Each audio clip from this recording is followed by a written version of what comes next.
Okay, so normally I don't talk about Disney Channel series and stuff like that, but I do love me some Disney Channel, especially the classic Disney Channel. So, naturally, when I came across this article from ranker.com of popular fan theories from classic Disney Channel shows, I had to react to them because classic Disney Channel is just chef's kiss. So, Raw Unstoppable is always using the mystical monkey power. It's been a while since I've seen Kim Possible, so this is gonna be fun. In season 1, during Kim and Ron's first confrontation with Monkey Fist, we see that Ron is imbued with the mystical monkey power, giving him special monkey kung fu powers. However, outside of that episode, we rarely see Ron overtly use said powers until basically the final episode of the show. I'm trying to remember back to Kim Possible, honestly. My theory is that while Ron does not really know how to intentionally activate the powers, he is always using them subconsciously. Just think about how many times Ron shows up in the exact right place at the exact right time to save the day, or by what seems to be sheer luck manages to avoid certain death.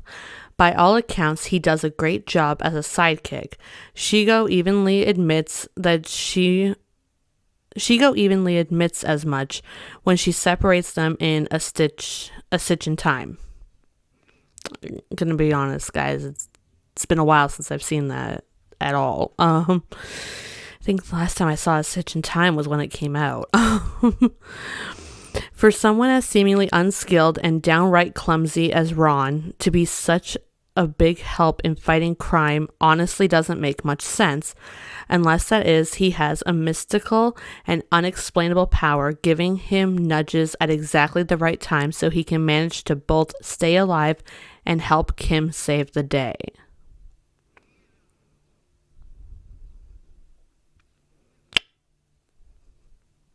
Okay. Here's the thing. It's been so long since I've seen Kim Possible that it's kind of like this is all vaguely familiar. But yeah.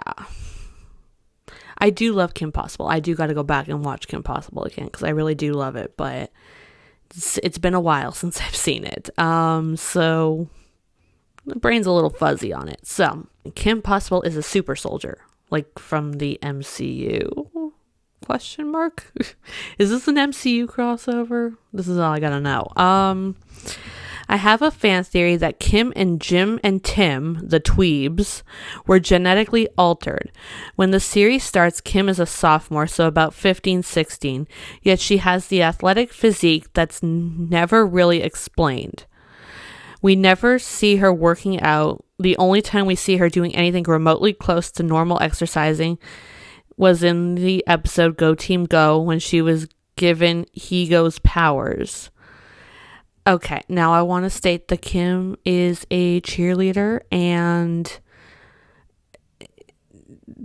that is exercise and that does take a lot of skill. Anybody who's ever cheered in their life, whether just for, school sports or competitively, can tell you that cheerleading is a skill. It is a skill. So I wouldn't necessarily go as to say that she is probably, a super soldier and has been sort of genetically altered. I just think that, she happens to have this skill and that helps her with her Kim Possibling spyness. Yeah, but the idea of being like the only time we ever see her doing anything remotely close to normal exercising is when she was given Higo's powers is not really accurate because, like I said, she's a cheerleader and I can never do what they do. I'm going to put it out there. Even when I was at my absolute fittest, I was like, Nope, not even close. So, yeah. I don't know if I necessarily believe this one. I think that maybe like it's possible. I just, I don't know. I think we can just chalk it up to she's very athletically skilled. And we see that by her being a cheerleader. And yes, I have said that several times, but it's true. Like, cheerleading is an athletic feat all around. So, yeah. Stitch is a cyborg. Last I checked, I thought he was an alien, but okay. Oh boy, this is going to be a long one. Stitch is almost certainly a cyborg, meaning he's part organic alien, but also part machine. This is implied throughout the series as a whole by several major hints. Now, I tried getting back into Lilo and Stitch, the series. I did. I loved it growing up, but it doesn't hold up. It doesn't hold up. Let's put it that way. But let's go for it. In the first movie, Jumbo refers to Stitch's destructive programming many times throughout the movie, perhaps suggesting Stitch's brain is actually a highly advanced computer. Later on, it is said that Lilo has managed to reprogram Stitch to do good.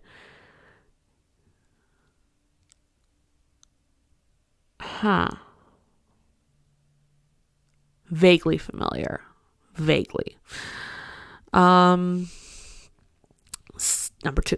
Stitch functions as a record player. When he places his claw on the record player in the first movie, he opens his mouth and music comes out of it. This isn't exactly something I can do with my fingernail. Yeah, I remember that. Number 3. While in the short, The Origins of Stitch, I didn't even know this was a thing, so... You see what aliens' genes combine to make Stitch. There is never a given reason as to why he can retract his second set of arms, his antennae, and the feather spike things on his back.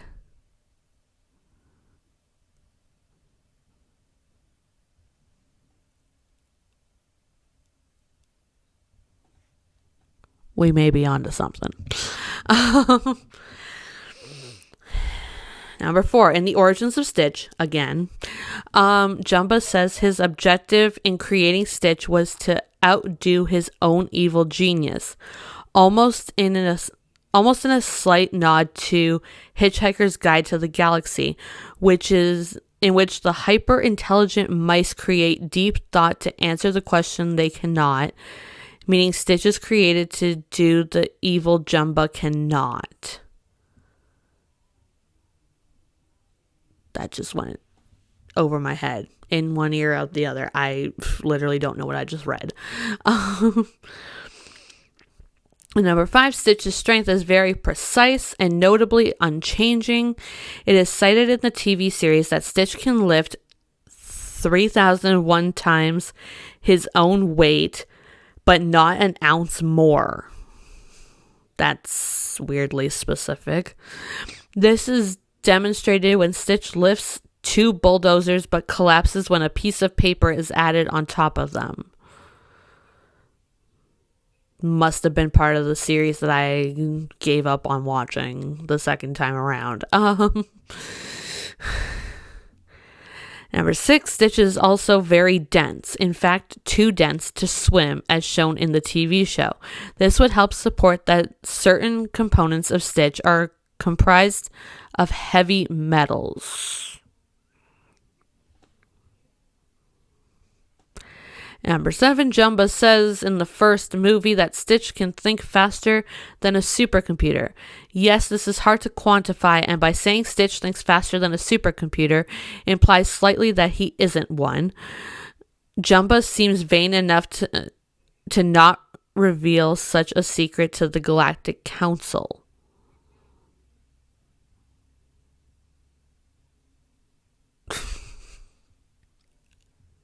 I don't know, guys. And lastly, the official sequel, Stitch Has a Glitch. No.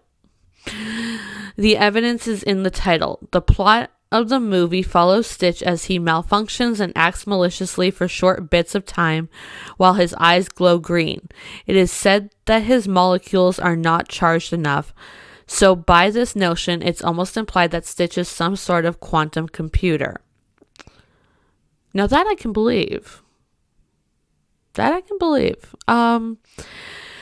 Anyways, to me, it's very obvious that Stitch walks a very fine line between a living organism and being a full-fledged AI-operated machine. It is more definitely said that Stitch is a strange alien hybrid, but I think he's part machine and part genetic experiment. Gotta admit, I wasn't necessarily sold on this one at first, but yeah, I think this could be possible. London Tipton is a witch. Yes, you heard that right. London Tipton is a witch. Okay, now, did you bring pictures of you and he who shall not be named? Voldemort? Yeah, I remember that scene entirely. And then, of course, everything after that is, and that's when you knew London wasn't a complete ditz. What if she was just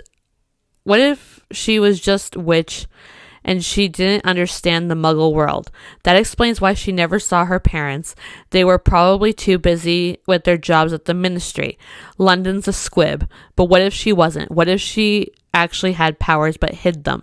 Graduated from Hogwarts early and interned in our world because she wanted to work with muggles. Went down the rabbit hole. But actually, this theory could be valid on the grounds that Sweet Life takes place in the same universe as Wizards of Waverly Place, so magical beings are a real thing.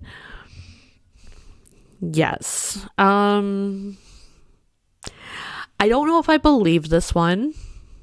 I don't. And I think, that line where she mentions Voldemort, I think it was just a fun little bit. But I do like to headcanon this. So that's what we're going with. Everybody is pranking Candace and Phineas and Ferb. Now, I gotta admit, Phineas and Ferb was not necessarily my favorite show. I did watch it, but not one of my favorites. But anyways, my personal theory is that their mom secretly knows everything but doesn't confirm it to Candace, as it would cut off the writings she makes about her daughter. While she may not actively be a part of the boys' adventures or only sees a small scale that's plausible for two young boys to accomplish, such as the treehouse episode, that means nothing to me. Her own husband and other family members have been active parts of the boys' adventures, such as the Father's Day episode. Not to mention the entire town has been part of whatever the boys have done, such as the beach episode or Swinter. In a couple of episodes, there's subtle remarks of their mother writing down her daughter's shenanigans and possibly using them for comedy or to write a book about dealing with teens, such as the end of the episode where the boys get busted, which turned out to be a dream. It's one thing not to believe your two kids as they may be imagining it. It's another not to believe your own husband, family members, and other people in your town all saying the same thing. I never actually thought about that. I do remember bits and pieces of, obviously, the other kids were in on all of this as well. But I vaguely remember, her husband was in on something. I can't remember what it was. So, yeah, I'm, vaguely remembering this stuff. And it does make sense. It's why, she's not believing Candace, but it's, literally there's hundreds of people that can vouch that Phineas and Ferb are doing crazy, wild stuff. And Candace isn't actually, crazy. Yeah. Selena Gomez's character's Michaela Skeech in Hannah Montana. Was that her last name? And Alex Russo in Wizards of Waverly Place are the same person. Why? Because they're both played by Selena Gomez. Like, okay. Selena Gomez guest starred on Hannah Montana as a pop star / rival, Michaela Skeech. When did they say that was Michaela's last name? This is what I want to know. In 3 separate episodes. But she also was Alex Russo in Wizards of Waverly Place. We know that Wizards of Waverly Place and Hannah Montana take place in the same world because the 2009 crossover special, Wizards on Deck with Hannah Montana. Both characters can't exist simultaneously unless Alex Russo created a pop star alter ego and used magic to never be recognized for it. Yet this is never addressed and the series moved on. That's because it wasn't supposed to. Oh, this may just be one thing that it wasn't supposed to. Like, yeah, they love doing their Disney Channel crossovers. We had That's So Sweet Life of Hannah Montana, I think it was, where it was like That's So Raven, Sweet Life, Zack and Cody, Hannah Montana, and then the Wizards on Deck with Hannah Montana or whatever it was. Like, yeah, like they loved to do those back in the day, the Disney Channel crossovers. Sometimes it meant things and sometimes it didn't, and I think this is just one of those where it's like it was never intended to blow up out of control like this. And Selena Gomez just happened to play a character on Hannah Montana and happened to star in Wizards of Waverly Place, and it is what it is. I don't think there was supposed to be anything more read into it. This doesn't quite make sense either as a theory, like, honestly. Yeah, I think it was just pure happenstance, coincidence type thing. And Wizards of Waverly Place takes place in an alternate Harry Potter universe where Voldemort won. I was not expecting so much Harry Potter in this. Like, this is the second Harry Potter reference we've gotten. And am I mad about it? I don't know. Anyways, some of the ways the wizarding world works seem a little shady. This is especially apparent in the episode with Tudor. In the episode where Kelbo is Shakira, it's revealed that a large breach of magic results in the council breaking your hand so you can't use a wand. And this is played off for laughs. And finally, we have the one wizard per family quota. Given all the evidence, Waverly Place actually seems like a crapsack world for wizards, and the only explanation I can think of is that Voldemort is controlling it. Also explains how Alex can use her powers for evil, dark wizardry, and usually ends up coming off as the hero.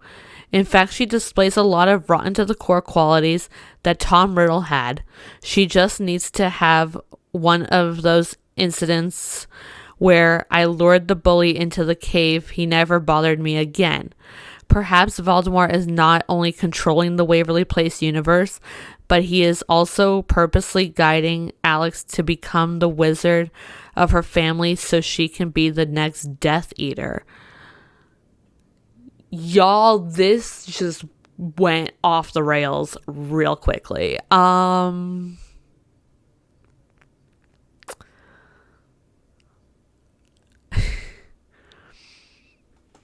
On one hand, it makes sense. On a whole bunch of other hands, it doesn't quite make sense. It's a fun idea. Definitely a fan fiction fun bit to play with. Is it possible that it's canon, even ignoring Harry Potter being Warner Brothers and Wizards of Waverly Place being Disney? No, not really. But it's a fun thing to think about, I guess. Great fan fiction story, though, but plausible theory? I'm not seeing it. I'm not seeing it. I believe the London is a witch one more than I do this one, which is saying something. Raven and Corey's parents split and their dad is in denial. Now, if I'm not mistaken, Raven's Home, the spinoff that's currently still airing for some reason,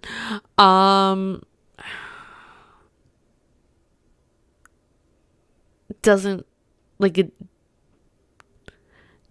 debunks this theory, but I don't watch Raven's Home all that much. Like, I'll occasionally catch an episode here or there, but like I don't watch it like religiously. I don't watch every episode, so I could be wrong. But anyways, it's not that far-fetched. Victor is too embarrassed and hurt to admit that his wife left him, so her leaving to study law in England is just what he tells people. Who knows whether anyone in universe believes him? I don't think, like I said, I think Raven's Home debunks this. I think. If I'm wrong, let me know in the comments, because I'm really curious. But I think I remember the mom coming back in an episode. Y'all, maybe I'm making things up. I don't know. But I'm pretty sure Raven's Home debunks this theory. Mercifully, because I don't particularly like that theory anyways. Zach and Cody are in the Illuminati.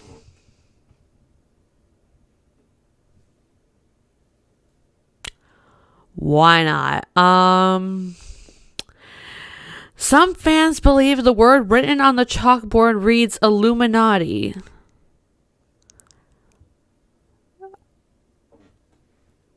Instead of illuminate. I can see where people get that. It kind of does look like Illuminati. That's weird. Because, okay, the theory continues with the Sweet Life on Deck when Cody cites 666 while explaining to Zach the importance of the number 6. Okay. Do I believe this one? No. Because there's not much to go on. Here's the thing. Do I think that the illuminate on the board quasi resembles Illuminati? Sure. I don't remember the 666 one. But either way, if that's all the evidence you got for me that Zach and Cody are in the Illuminati, I'm gonna need you to do better than that, because I don't buy it. I don't buy it. But anyways, that was the 9 popular fan theories from classic Disney Channel shows. Let me know which one was your favorite. Let me know, do you have any other theories about classic Disney Channel shows? And while you're at it, let me know, what is your favorite Disney Channel classic show? Let me know all your classic Disney Channel show thoughts in the comments down below. Thanks for watching the video. I hope you all liked it, and I will see you next time. Bye!